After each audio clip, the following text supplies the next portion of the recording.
Ma'am, nakita na to, no, kining imong pagdumala sa lungsod sa Dumalinaw. Unsay imong mga prioridad or pinakadakong tawag na to nga accomplishment or nahimo nimo sa lungsod sa Dumalinaw nga gusto mong dad-on sa taas nga mga posisyon? Mayor ka unya, wala kay congressman, wala kay governor. Wa ba mabot sa punto nga murag mutuloy mong luha nga asa mo ko mga igtabang ani pagkabot sa panahon. Niabot ba sa imong punto nga doon na kay ambisyon nga, doon na pay taas-taas nga posisyon aron ang dakong komunidad sa Zamboanga del Sur imo maserbisyuhan mo? Giyon sa niyong paghuna-una nga mo decision ka nga, sige, sudlo na ko ang pagdagan isip gobernador. Unsay nakita nimo, ma'am, or unsay mga nakita nimo nga unang kinahanglan sa katawhan sa probinsya sa Zamboanga del Sur? Pag dumala ka niya sa mga Sirilyes, na hinimong deklara ang probinsya sa Zamboanga del Sur nga ready for kining paglambo na peaceful province ready for development. Yan. So, unsa ni kadakong impact sa pagdumala sa mga Sirilyes kaniadto nga gusto nimo ipadayon, ma'am? Gusto na to masayran, ma'am, no? Unsay mamahimong reaksyon nimo nga naapil na patik ang pangalan sa Zamboanga del Sur nga usas mga pobreng probinsya? Now, kung itandi na to ang pagka-sweet nimo o sa imong kontra nimo, unsay tanaw to nga advantage o mas lamang ka? Pulos babay ang mudagan pagka-governor sa Zamboanga del Sur. What makes you different? Mayor, sa imong estilo, sa imong pagdumala sa Dumalinaw, unsa nga pulong na pwede nimo kining ihulagway? Mayong adlaw dakbayan sa Pagadian, mayong adlaw sa Zamboanga del Sur ug mayong adlaw Mindanao. Welcome sa RMN ug IFM podcast. Kini usa ka kasayuran ug usa ka podcast nga makahatag kanatog tinugdan sa mga impormasyon, paghatag o pagtuki sa pipila ka mga isyu nga ang katawhan mahatagan natog dugang pagtagad. Ang atong programa among dad-on ang mga mahinungdanong impormasyon ug mapakita nato ngadto sa katawhan ang pipila ka mga isyu nga nag-una ang katawhan. Ang pipila ka mga isyong pagpukaw, ilabi na sa isgutanang edukasyon, politika, o kasayuran nga ngayong masayran. Kuyogi mininyo sa matag sugilanon sa RMN o IFM podcast. Ali na! Sugdan na nato ang atong talakayan with Rajuman o karong adlaw, ang atong episode mao ang Sweet Talk with Honorable Mayor Junaflor Sweet Sirilyes.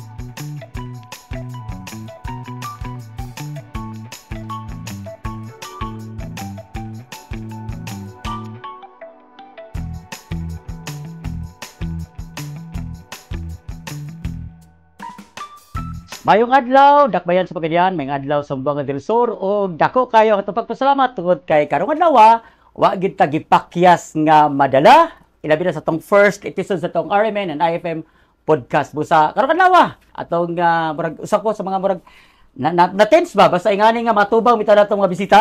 Nakaroon na tong halandong mayor sa lungsod sa Dumalinaw, Mayor Junaflor Sweet Sirilyes. Ma'am, mayong adlaw kanimo. Mayong adlaw, Sir Mel, and thank you very much sa pag-invite nimo nako sa imong first podcast. Yeah, so murag daghan ang ma'am no ang nag-atang o gusto masayod.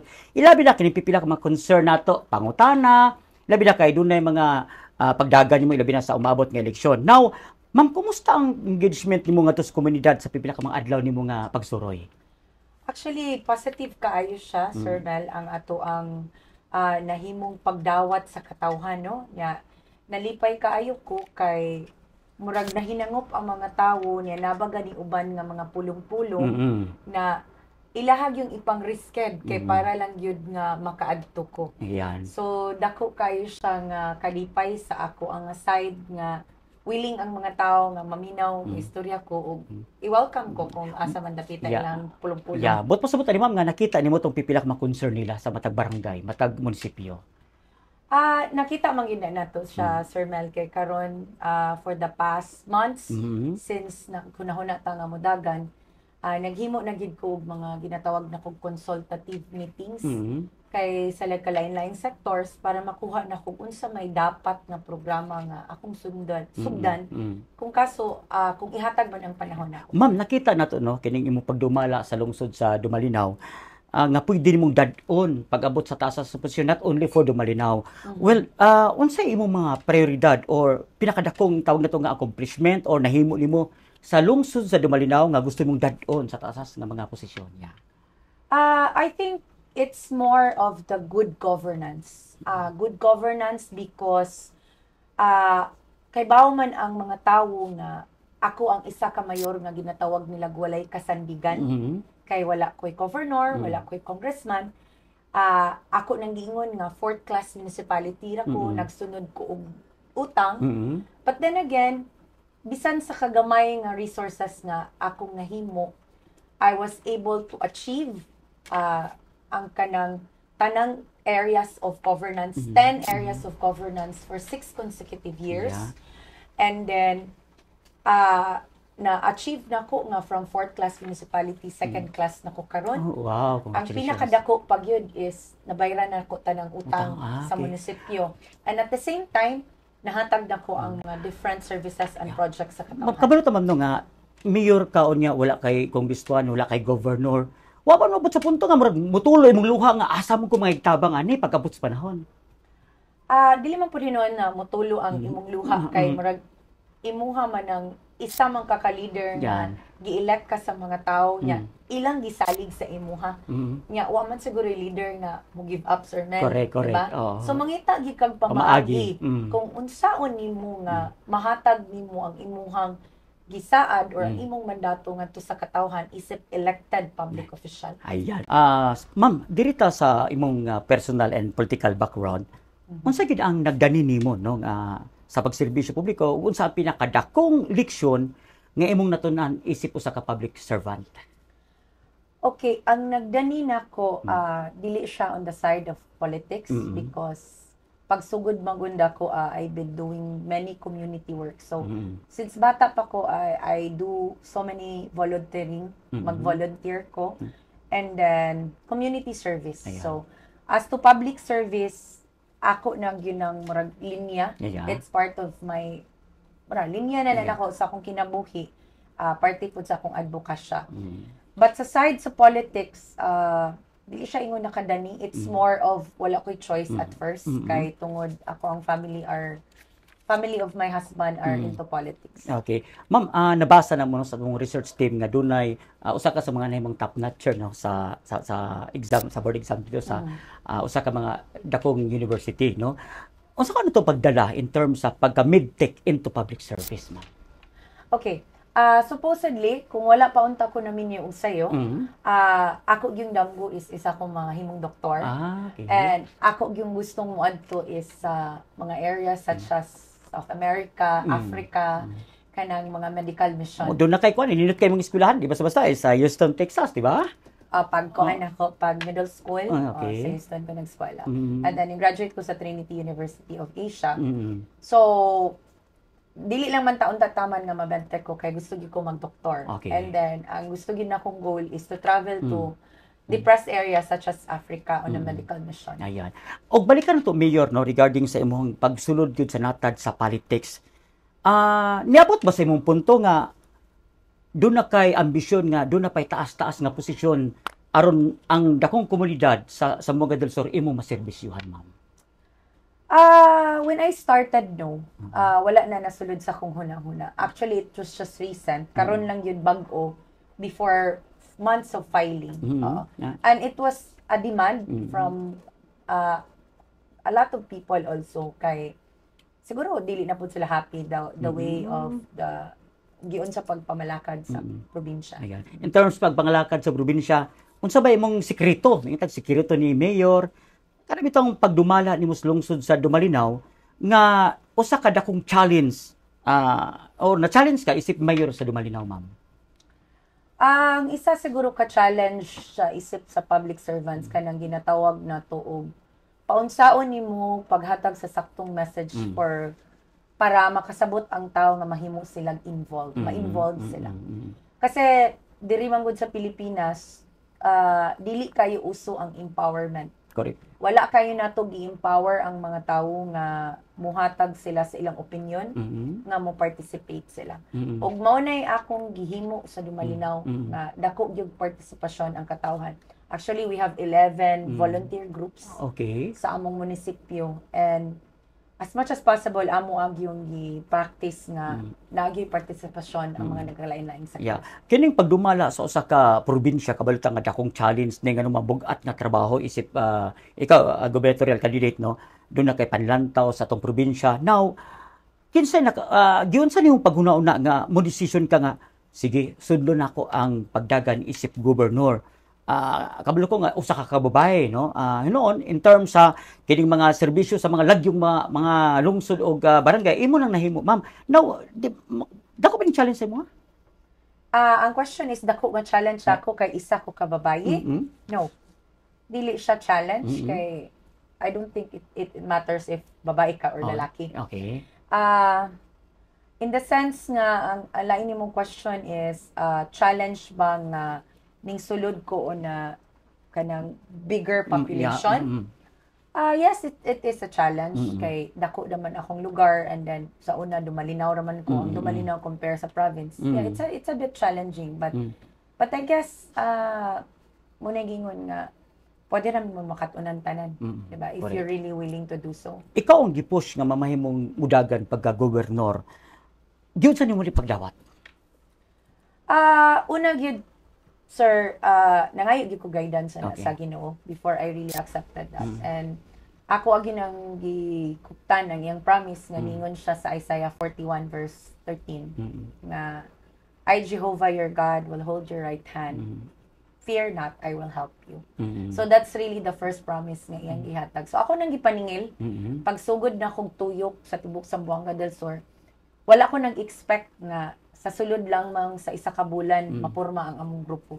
Okay. Which is it's very impossible para sa ako kung dili ang Ginoo mo'y naglihok. Apil ba ni Mayor katong inyong ginahimo nga saka sa kaugmaon nga hamugaway? Ang saka sa kaugmaon nga hamugaway is really atong butangan apolitical by nature. Kasi advocacy gid na siya nako that I do beyond Zamboanga del Sur. Ang purpose ana is moadto sa mga kabukiran, especially far-flung communities nga paghatag og serbisyo kalinawan labi na gyud sa mga bata. So kini funded by sa personal nimo? Yes, personal nako, and then some of my friends na willing to donate. Yes. Ayan. Direta sa isgutanan to nga prioridad no. Unsa nakita nimo ma'am or unsay mga nakita nimo nga unang kinahanglan sa katawhan sa probinsya sa Zamboanga del Sur? Basic services, social services ang akong nakita, especially sa health. Okay. So healthcare services ang pinakaunang kaysa akong pagtuyok makita nako nga unlike nako sa akong munisipyo sa Dumalinaw nga sa isa ka tuig kapila ko mo naog sa tagsa ka barangay. Evident gid siya nga halos majority sa tanang munisipyo wala gahimo. So daghan sa ato ang mga tawo sa Zamboanga del Sur nga kapila ra maadto ang doktor or kapila ra maadto sa health center kay publicity mo health center. Napagi cases nga ang health center pagidwa po yung mga tambal. Plus dako kay expenses kanang mga hospital. Correct. Nga magkaasa-asa na lang dusmo para lang yun makapangayo, no? Makapangayo sa asang politiko nga magbeg na para lang tabangan in which di man gid unta ingon ana. Kay na may pundo para sa healthcare. Kay murag ang nahitabo karon og dili ka wa ka malista sa grupo nga dili ka tagaan og saktong pinahanglanon. Di ka dawaton. Correct, di ka dawaton. Well, sa imong nakita ma'am in terms sa kinibitaw nga edukasyon, ilabi na sa kabatan-unan nato, unsay imong nakita nini nga dapat mausab o dapat atong buhaton if ever nga makalingkod ka? Okay. Ang sa education dili lang ta magistorya sa tertiary education. Mm-mm. Kay ang sa basic education sa primary, let's say sa elementary, dako po siya kay nga challenge, Sir Mel. Mm-mm. Kasi we have declining ang ato ang quality of education in terms of reading and reading comprehension. Mm-mm. Isa na siya sa akong dapat tutukan para ma-improve ug matabangan ang mga tong gitatawag na struggling readers. Okay. And then ikaduha, nig-abot sa adolescent period, kanang mga youth na to karon, we really have to engage on creative programs Mm-mm. nga kailangan nila so that they won't resort to drug addiction, they won't resort to teenage pregnancies or depression or other crisis nga giagian sa mga kabatanunan karon. And lastly, the opportunity for them nga makaadto og tertiary in which katong panahon ni Congresswoman Aurora Sarillas katong gusto niyang ibalik nga ang edukasyon dapat ibalik gyud sa tugkaran. Namugna ang kining GH Cirilles tungod sa pagpanikamot sa pamilyang Cirilles, Yes. di ba? Dunay mga time nga kamo pay kadonate sa yuta, tawa Yes, 24 hectares kanang naa sa San Miguel. Anya sa karon kay Mati. gusto naman nga ilisan, unsa may mong nakita ning panantaw?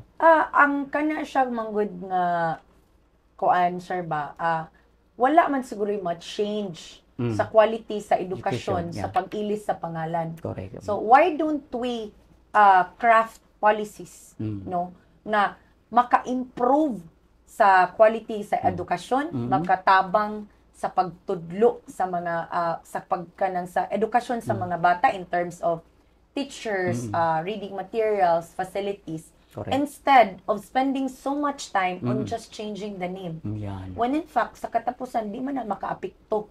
Di man na makaapekto sa kalidad sa edukasyon. Ang luoy pag-ilis lang, sa ang luoy pangalan. lang katong mga kabataan nga layo kay syudad, di ba? Nga Yes. nga halimbawa karon gusto adunay gipang close nga mga eskwelahan, di ba? Ang botara ni karon sa apektado di man siguro politiko kundi katawan. Correct. Di ba? Correct. Ma'am. Daghang mga ambisyon, mga damgo nga naputol. Correct. In terms sa infra, unsa nakita nimo nga dapat i-priority na to sa Buanga del Sur? Actually, napagyapon tay mga kadalanan nga wala pagyud gihapon na semento, no? Of course, ang pag-concrete mangud nato sa atong kalsada is progressive. Correct, correct. Because dako kay kwarta ang kinahanglanon sa pagsemento sa 1 ka kilometro. Mm. But then, every year, naman tay pundo nga magahin-ana. Isa na siya, tubig. Oh. So, daghan pa pod sa atong mga munisipyo, wala pa Wait, klaro tubig. nga water supply. Mm.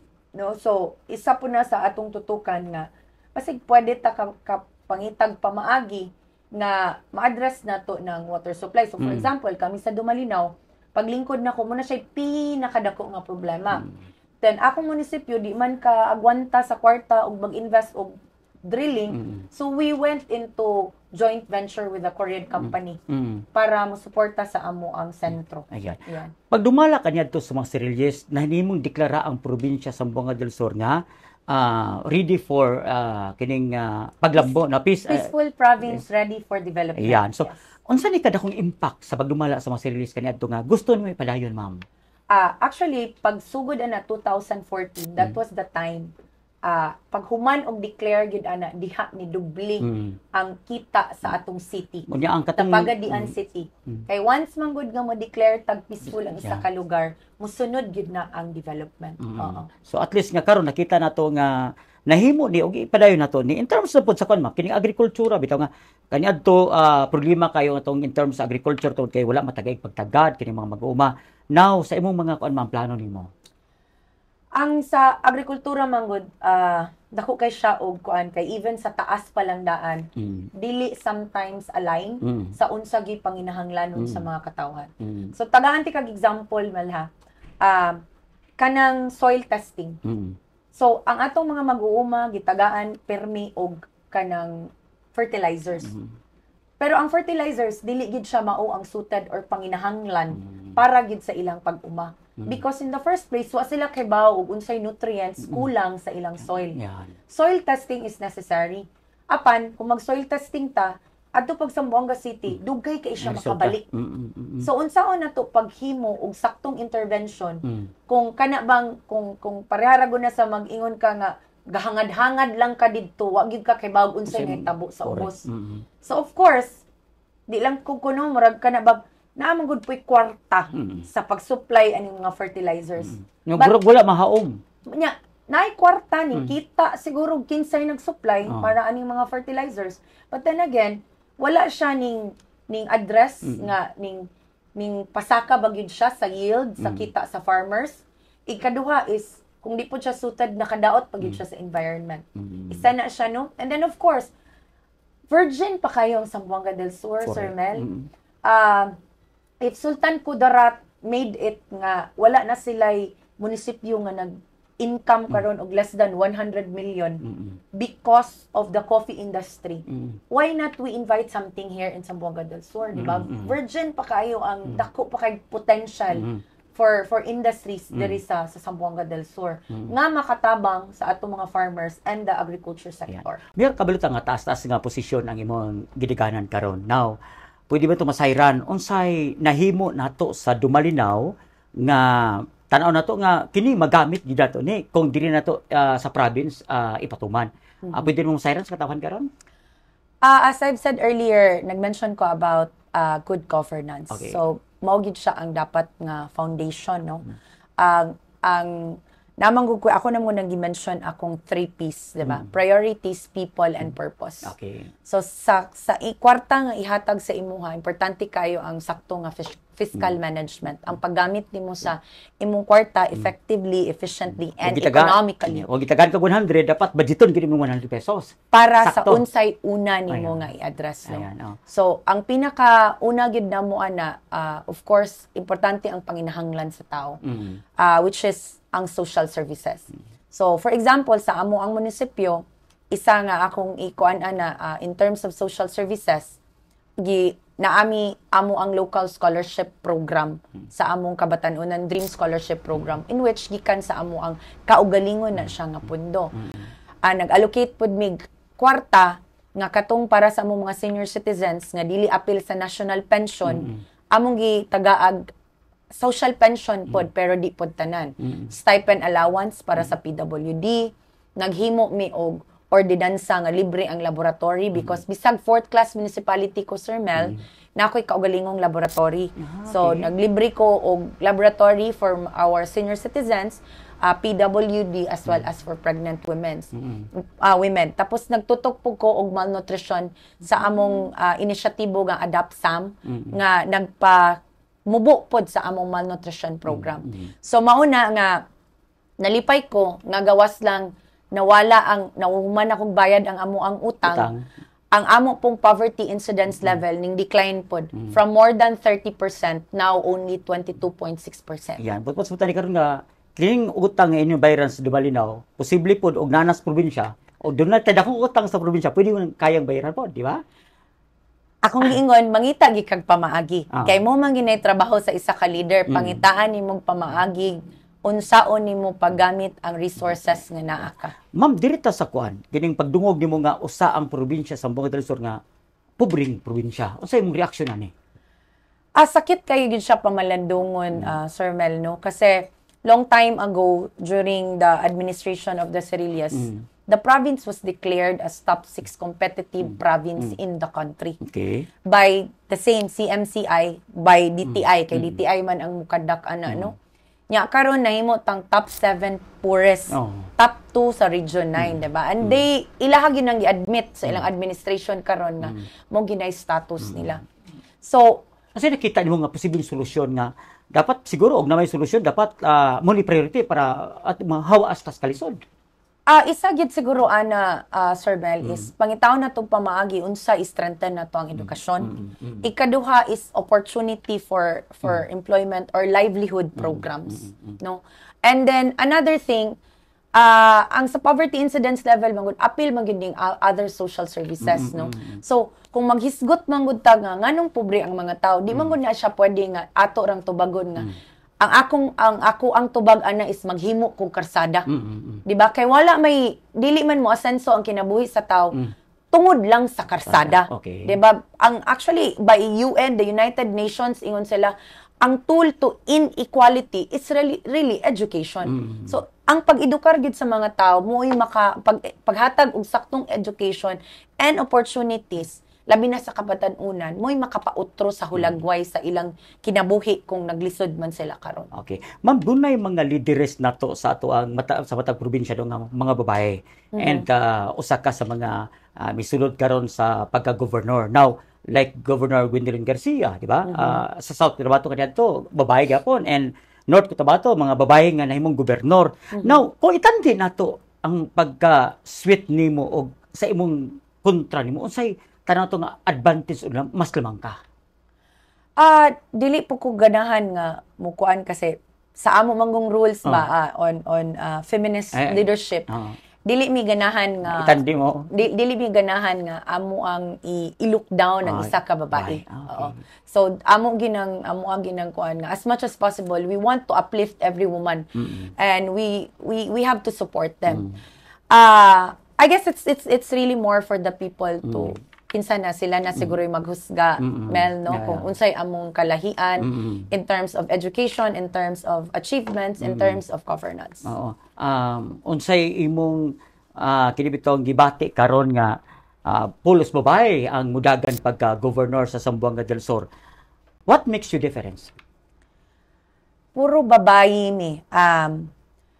Naay nag-ingon nga mumatter daw kuno ang ginatawag nato nga women kung nagdala ang representation sa babae kung naa sa gobyerno mas taas ang representation sa babae mas less daw ang poverty incidence level no so naay ginaistoryaan na nga study kuno however ang ako lang yung ikaingon sir dili manggod tanang babae naa siya ginatawag na agenda for women agenda for children agenda for basic social services. So, dili tanang babae ingon ana. So, naapoy mga lalaki nga mayor nga instead of infrastructure na pod ang iyang gusto, maayo pod siya sa kanang mga programs pod nga welfare for the people. Ayan. So, para sa ako, akong lamang ana is una, I've been working with the Foundation on Good Governance. Ang ikaduha is ako na nang napatunayan sa ako ang munisipyo ang akong agi isip isa ka oposisyon way kasadigan bisan babayi ko nga mayor nga na-achieve ra gyapon nako ang paglambo nako sa munisipyo nahawas nako sa utang and naubos nako ang poverty incidence level. So kanang napamay siguro pay daghan no sa mga achievements nako Sir Mel pero murag mahurot atong oras mga ato nang istoryahan. Correct. Okay, ma'am, kabalo ta nga unsay makuha nato nga tingog gikan sa komunidad, pinagis pagpamati nila kung unsay kinahanglan nila. Now, masiguro ba nato nga inig mamahimo na kang usa ka taas nga leader sa probinsya sa Zamboanga del Sur mamati ka sa mga gustong ipahibalo sa katawhan? Bisan pag wala pa ko nakalingkod karon Sir Mel, mauna na siya akong gihimo. Na istorya na nako ang nagkalain-laing sectors. Para mag-come up og different agenda. Okay. So, for IPs, na sila IP agenda.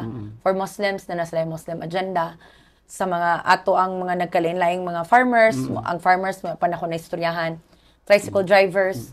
So, kay akong gikuha ang unsay possible nato nga mahimong programa nga makatabang sa ilahang sektor. Unsay imong buhaton ma'am aron mas mapalig-on pa kini tawag og transparensiya o good governance sa ato ang probinsya?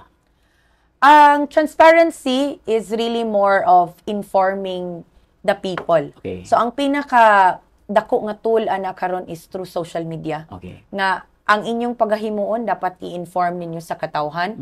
Ikaduha kanang paraan ng mga sessions nato no sa sanggunian. Ako I would suggest nga i-cover na siya with media para kahibaw pod ang mga tao. I would like to encourage kanang mga estudyante nga kung mahimo mo bisita sila sa amo ang opisina, mo attend sila sa session kaysa laing nasod ang mga bata didto mao na ginahimo. Not just to open their minds, but para pod makahatag og interest nila nga mahimong parte sa gobyerno. Nagtuo ka mayor nga sa imong paglingkod nimo isip gobernador mahawas tagi ka sa kalisod labi na kay nahimong napilta na patig yung pangalan nga top 7 ta nga pobring probinsya. That is our vision. Yes, that is our vision na we will be part of the top competitive province. with educated people and providing livelihood for everyone to have comfortable lives. Okay. Karong adlaw kay sunan ato pong pangutanon si Mayor no kung unsa iyang mga kini bitawng paborito nga mga lugar no. Siguro ilabi na sa tong probinsya sa Zamboanga del Sur. Mayor, unsa paborito nimong kuan kining pagkaon diri sa Zamboanga del Sur? Saging ginamos. How about kining kuan kining mga native foods? Native foods nako nga gan mora gini akong favorite eh. Kanang kato ganing naidabong og kamunggay. Okay. Kanang lawoy bergana. Pero dabong siya, dabong ra ganahan pud ko ana pero June ra man daw na siya nga panahon kuan kay mora na panahon healthy, more on healthy food si Mayor Okay, regarding pud sa Mayor sa paboritong lugar nga imong bisitahon sa Zamboanga del Sur. Diving area, of course, tabi na kay mahilig ko mag-dive. And then, ang pinaka-nice sunset area is Secret Paradise o katong Lakeview sa una, Lakeview Resort. So, sa imong gipang pili, nganong kana? Okay, I'm a sunset person. Ganahan ko og sunset kay ang ingon daw sila ana nga not all endings. There are endings that then kalimot sa ako not all endings are ugly daw. Okay. Like the sunset, it is beautiful. Wala siya. Okay. Mayor, sa imong estilo, sa imong pagdumala sa dumalinaw, unsa nga pulong nga pwede nimo kining ihulagway? One sweet day. Wow, one sweet day. Nindot nga ko nindot nga pulong no. Okay, siguro Mayor, og doon na kay mensahe karon sa atong mga katawhan, mga viewers, ilabi na sa itong first episode. Actually, first time ginamo ning gihimo. Ngayon lang gini mi og pagsabot ilabi na sa itong viewers tungod kay di mi swito but naningkamot mi nga at least nga makatabang mi ilabi na sa paghulagway sa itong bisita karong adlaw. Mayor, basid na kay mensahe, go ahead. Mensahe gid nako sa katawhan sa Zamboanga del Sur. Importante gid kaayo ang atong pagpakabana kay isip lumulupyo diri sa ato ang probinsya dako kaayog role ang inyong tagsa-tagsa ka idea, pagpakabana nga both sa kalambuan, no? Kalambuan sa probinsya ug di pud ta magpakabana ang failure sa atong probinsya. Una-unaon nato nga ang ato ang kanang ang tuig nga mawala kung sayop ang atong mapili nga mamunuan, ang tuig nga mawala kung kita wala nagpakabana. Pero mubo ra pod ang tuig no nga kung sa tarong lang sa tarong lang nato pagdumala mubo ra pod ang tuig na pwede ta mo asenso og sa ato pong pagkabana dako pod siya tabang pod sa pag-asenso pod sa ato ang probinsya. So I am really encouraging everyone no Sambusurian to please kanang have your responsibility sa pagpakabana and be part of the solution para mulambo ang atong probinsya ug mulambo ang atong tagsa-tagsa ka kinabuhi para sa panahon moabot nga makabot nato ang atong pangandoy sa isa ka adlaw nga gitawag nato one sweet day. Nakoy nakuan nga pulong gamay pangutana sa pud gamay. Hapit na ang umaabot nga eleksyon. Mo bisita ka sa mga tag-barangay. Masulti ba to nga excited ka nga mabatian ang gustong ipaabot sa katawan diyan nimo? Yes, I am very excited kasi ato amang yung gipaningkamutan good Sir Mel is to have the positive change. Nya dugay na gyud na nako nga damgo nga makita nako sa Pilipinas ang mga na-experience nako sa laing nasod. Nya with this challenge and new journey nga akong gisugdan karon excited ko excited ko nga makadungog sa mga tawo labi na gyud makadungog nga mo ni amo gusto nga mahitabo kay at least na ay interest sa ilang side nga mo gini akong gusto participatory democracy marami ba tong balahibo participatory democracy mao na siya goal gyud nako nga madungog sa katawhan no kay kung ang future man gud sa atong nasod magsugod gyud sa gagmayng communities, diba? So maayo nang pag-adto pa lang nato sa barangay, makadungog na ta sa mga tao unsay gusto nilang mahitabo sa ilahang komunidad, sa probinsya, para sa kalambuan sa ato ang nasod. Okay. Nindot pa ta kayo nga ato pang isgutan na pipila ka mga kinibitaw nga science katawhan pero kabalo ta nga ang atong bisita mga kasama ilado naman gini og nahimo nang maayong leader. Isip pagpasalamat atong ihatag ang bouquet. Yan. Mayor, salamat kay Mayor sa imong pagtambong, pag-response sa mong hangyo. No, og siguro ay atong mahuman atong pasalamatan sa mga team karong adlaw, headed by Director Job, no? Of course, ang ato ang head usab sa research team si Rajuman Belkibra, si Jameson Tampos, Christopher Luna, of course ang atong mga technical team gikan sa RMN ug IFM Pagadian. Daghang salamat og hopefully ato pang mabisita pohon, ilabi na nga atong paabuton kining word nga one sweet day. Daghang salamat ug maayong adlaw kanatong tanan.